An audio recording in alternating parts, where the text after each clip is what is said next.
Yeah, one of the reasons why I was so excited to do this podcast, it was part of it had to do with, as I mentioned before, I just admire what you've done in taking a stand. But also part of the show here that I always try and focus on is not just having an impact, but having an impact for the good. Yeah. And I don't think there's enough awareness around this. I think today everybody wants to be famous, again, in this world of social media saying, or a lot of people today thinking, I want to have an impact. But the big thing, again, I try and encourage people to really focus on is I kind of think about it like this graph of you have your ability to impact, which is tied to your skills, your gifts, your talents God's given you. And you have good, which is tied to your good character, like love and compassion and justice. And then we've got over here sort of evil. And my point there is that, we want to do two things. We want to grow in character and we want to do the greatest with the gifts God has given us.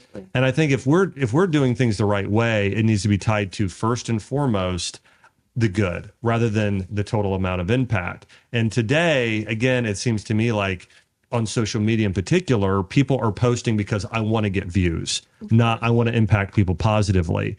What do you think, or why do you think that you've been wired, from what I perceive, wired differently? So many people, I could say, your age, but my age as well, just people in general, when they're posting, they're saying, I just want to get followers versus saying, no, I want to impact the world for good. So why are you wired that way versus so many other people are not? A couple things, actually 3 main things I can really think of that I believe sets me apart from a lot of my peers, my teammates. One of which is simply playing sports my whole life. Having that discipline and that structure, really forcing you to develop as a leader, develop in your confidence, your security. I believe I attribute a lot of my confidence and leadership skills to playing sports. Secondly, having a strong family foundation has been such a blessing in my life. And as I get older, I realize it more and more. Having 2 parents that love each other very much, having many siblings, we're all very close, having 4 grandparents, of course, grandfather, grandmother on both sides, my mom and my dad's, they're very much together and very much love each other. And being surrounded by that in a world where doesn't seem to be the norm anymore has been such a blessing in my life. And I realize that now.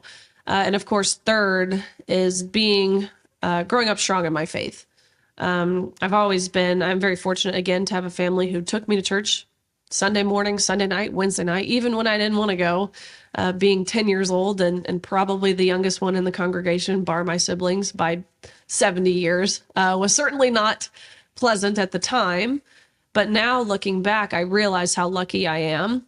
And again, having that foundation, but really this past year on my own to a degree without my family's influence, having kind of this spiritual awakening. I think those 3 things have led me to this path of not just success in my sport, but for standing for what's right, seeing an injustice and being willing to call it out, being willing to say the emperor wears no clothes, which we've reached a point where people aren't willing to do that now for a variety of reasons.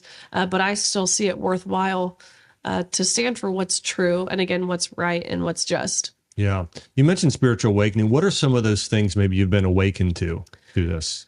So I feel like I've just seen very clearly how God works. I pray every night for strength. I pray for wisdom. I pray for direction and protection.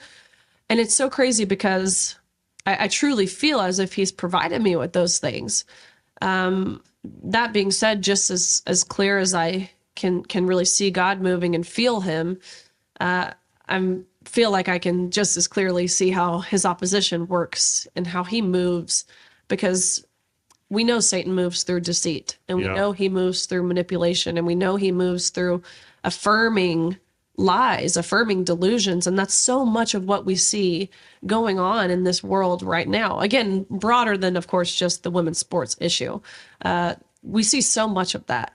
And once you can recognize it, I believe as a Christian myself, I believe it's undeniable that that's what we're going through.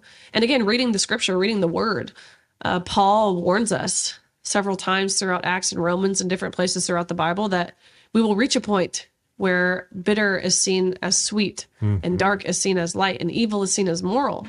And again, I just don't understand how you could see what's happening around us. I mean, really see, not just look at what what's being posted on social media or believing kind of mainstream media. If you can think independently, look at what's going on around you, read those words and disagree. Because I believe, again, like I said, it's just undeniable that that's what we're going through. Yeah, one of the things I think that I've recognized over the years as well is that there's a lack of sort of moral, ethical, and biblical literacy in the world right now compared to the past. When growing up, I was fortunate enough to have a parent who really sacrificed and paid for me to go to a Christian school when I was younger. And I went to a public high school. But my mom really wanted me to understand a lot of the biblical events and the morals taught there. And then my parents also put me in Sunday school, which I don't even know if churches hardly ever have Sunday school anymore. And then Wednesday night service. So I was always going and being influenced in that way. And today, as I've looked at Pew research and Gallup polls and things like that, the biblical literacy has really declined in terms of what we're learning morally. So kids today are learning about things like certain, gender studies in schools versus learning about the Bible, like what's going to actually lead to a more flourishing moral society. And so one of the things I've noticed is I've had conversations with certain people that are younger I'm using, the reason I say younger is that I do think that it statistically things have decreased over time, but I've started to realize that they're just sometimes people aren't even aware of the biblical events and stories and morality, and they're not even aware of what the 10 commandments are. Like you shouldn't envy, like that's not even, or steal. And so, I'm curious, you had mentioned for yourself, education was such an important thing. What were some of those things maybe that your parents taught you growing up, your grandparents or pastor, that you feel like really have stuck with you today that have allowed you to be such a fighter and influencer? Gosh. Oh my gosh. Well, I'm very, genetically blessed too, shall we say, because I have two parents who played at the highest level. Yeah. My dad played football. My mom played softball. And your dad was professional football player, right? He was. Who did he play for? He played for the Eagles. Wow. All my uncles played. So, my oldest uncle played 10 plus years with the Seahawks. My other uncle played with the Rams and the Chargers. Wow. My other uncle played. So I come from a family of sports. And of course, my parents never pushed me to play sports, but it was in my blood. I love playing sports. I love competing. I love winning, really. I think I hate losing more than I love winning, actually, now that I think about it. You're probably an Enneagram 3 or 2. Yeah, right, exactly. Okay, so, but one of the things two things I can think of off the top of my head that my parents, specifically my dad, said throughout my whole life. He would always tell me anytime I went to him to complain about something, whether it be I was sore or whether it be something going on in school, whatever it was, anytime I just wanted to vent, which typically you feel like as a daughter, you can go to your dad and do. No, not with my dad. He always told me two things when I would do this. First, he would say, put up or shut up. You can complain all you want, but unless you're willing to do something about it, then it's merely just complaining. And Riley, no one likes to be around someone who's complaining. And then after that, he would tell me, just keep chopping wood, just put your head down, just keep going, just keep chopping wood. And that rings even now, of course, as I've kind of transitioned out of competitive sports, at least I still am still very much into fitness and activity and different things. But as I've transitioned out of competitive sports, both of those things he would say, again, put up or shut up, and keep chopping wood, I found to be so relevant and necessary to hear in my life now. And just tons of things like that. I think back to actually the first time, I'll kind of lay out the story here. My dad, he had a business trip in Memphis of all places. And so he asked me if I wanted to go with him. I was probably 7 or 8 years old at the time. And so I decided to go with him. And we're in the hotel room, and he says, Riley, grab the little hotel robe, come downstairs. And I'm like, okay, thinking I'm about to get like a manicure or something. I'm like, this is awesome. No, we go down there, and it's in the middle of December, and we go down to the pool, which is outdoor pool, and he pulls back the little plastic cover that's over the pool, and he says, jump in. And I'm like, Dad, I'll literally die if I jump in that pool. And he says, no. He says, this is your first mental toughness test. He says, you're going to jump in. You're not going to chatter your teeth. You're not going to shiver. You're not even allowed to say, I'm cold. And so I'm sitting there like wanting to call my mom because my mom would never let this happen. But I ended up jumping in the pool. I tread water for probably 5-ish or so minutes. And finally he let me come out, and I'm sitting there still confused. Why did you just make me do that? He said, I want you to realize there's no such thing as being cold.